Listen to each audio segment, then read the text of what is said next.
আসসালামু আলাইকুম। এখন দেখাবো যে আপনারা টেন্ডার রাউটার দিয়ে কিভাবে কাউকে ব্লক এবং আনব্লক করবেন। তো এই জন্য প্রথমে এসে ওয়াইফাই সাথে কানেক্ট হয়ে নেবেন। তো কানেক্ট হওয়ার পরে চলে যাবেন Google Chrome ব্রাউজারে। তো আমি ব্রাউজারে চলে আসলাম। এখানে লিখবেন 192, এটা হচ্ছে আইপি অ্যাড্রেসের কোড 192.168.0.1, ঠিক আছে? এটা লিখে এন্টার প্রেস করবেন। তারপর এরকম চলে আসবে। এটা হচ্ছে ইন্টারফেস।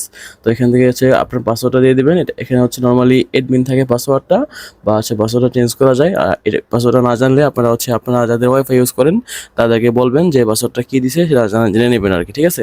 তো আমি আমার পাসওয়ার্ডটা এখান থেকে দিয়ে দিচ্ছি। পাসওয়ার্ডটা আমি দিয়ে দিলাম। দেওয়ার পরে এরকম চলে আসবে, ঠিক আছে? তো এরপর এখান থেকে দেখেন প্রথমে চলে আসবে এই যে অ্যাটাচ ডিভাইস। তো এখান থেকে দেখেন যে 5 লেখা রয়েছে, মূলত 5টা ডিভাইস এখানে কানেক্ট রয়েছে।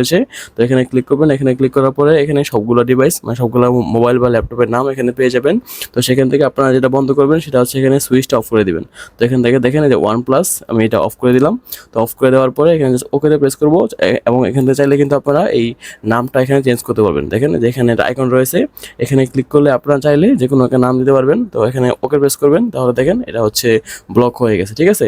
এখন কিন্তু পাসওয়ার্ড জানলেও এটা কোনোভাবেই এখানে সে ওয়াইফাই ইউজ করতে পারবে না।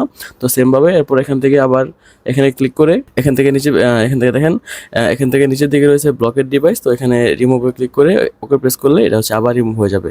তো এরকম করে আপনারা যে কাউকে ব্লক এবং আনব্লক করতে পারবেন। ভিডিওটি ভালো লাগলে অবশ্যই লাইক করে দিবেন এবং অবশ্যই চ্যানেলটা সাবস্ক্রাইব করে দিবেন। সবাইকে অনেক ধন্যবাদ।